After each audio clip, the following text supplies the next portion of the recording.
পাকিস্তানের সাথে যুদ্ধ থামলেও আদতে শান্তিতে নেই নরেন্দ্র মোদী। অপারেশন সিঁদুর ঘিরে দেশটিতে শুরু হয়েছে নতুন যুদ্ধ, যেখানে নিজের শত্রু নিজেরাই। পাকিস্তানের সাথে যুদ্ধবিরতি নিয়ে এমনিতেই ক্ষোভে ফুঁসছেন ভারতীয়রা। এর মধ্যে শুরু হয়েছে নিজেদের মধ্যে প্রচণ্ড মতবিরোধ। কখনো দেশটির শীর্ষ কর্মকর্তারা হচ্ছেন আক্রমণের শিকার, আবার কখনো কোনো রাজনৈতিক নেতার বক্তব্য ঘিরে হচ্ছে বিতর্ক। এই বিতর্কের নতুন নাম পররাষ্ট্রমন্ত্রী এস জয়শঙ্কর। তার একটি মন্তব্য ঘিরে ভারতে শুরু হয়েছে তোলপাড়। গত শনিবার কংগ্রেস নেতা রাহুল গান্ধী অপারেশন সিঁদুর নিয়ে এস জয়শঙ্করের একটি ভিডিও সামাজিক মাধ্যমে পোস্ট করেন।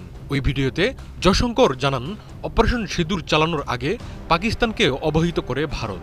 অপারেশনের শুরুতে পাকিস্তানকে একটি বার্তা পাঠিয়ে বলা হয়, ভারত সন্ত্রাসী অবকাঠামোতে হামলা চালাচ্ছে, পাক সেনাদের উপর হামলা চালাবে না। এতে পাক সেনাদের জড়িত না হওয়ার সুযোগ ছিল, কিন্তু তারা ভারতের এই ভালো পরামর্শ না নেওয়াকে বেছে নেয়। মূলত জয়শঙ্করের এই স্বীকারোক্তির পর ভারতের রাজনৈতিক অঙ্গনে শুরু হয়েছে তোলপাড়। দেশটির প্রধান বিরোধী দল কংগ্রেস নেতা রাহুল গান্ধী একহাত নিয়েছেন বিজেপি ও জয়শঙ্করকে। রাহুল বলেছেন, হামলার আগে পাকিস্তানকে জানানো ছিল অপরাধ। পাকিস্তানকে সবকিছু জানিয়ে দিয়ে ভারতের নিরাপত্তা ও সেনাদের জীবনকে ঝুঁকিতে ফেলে দেওয়া হয়েছিল। পররাষ্ট্রমন্ত্রী প্রকাশ্যে স্বীকার করেছেন ভারত সরকার এটি করেছে।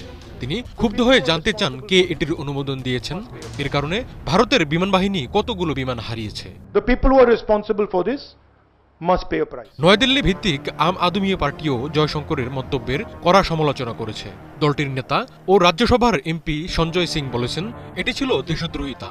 যখন পররাষ্ট্রমন্ত্রী প্রকাশ্যে বলেন হামলার আগে পাকিস্তানকে সতর্ক করে দেওয়া হয়েছে, তখন এটি ভারত এবং ভারতের সেনাবাহিনীর সঙ্গে বেইমানির শামিল। পাকিস্তানকে আগে এ ব্যাপারে জানানো ছিল অভূতপূর্ব, এটি ক্ষমার অযোগ্য। ভারত মাতা কে সাথ গদ্দারি কিয়া মোদী সরকার।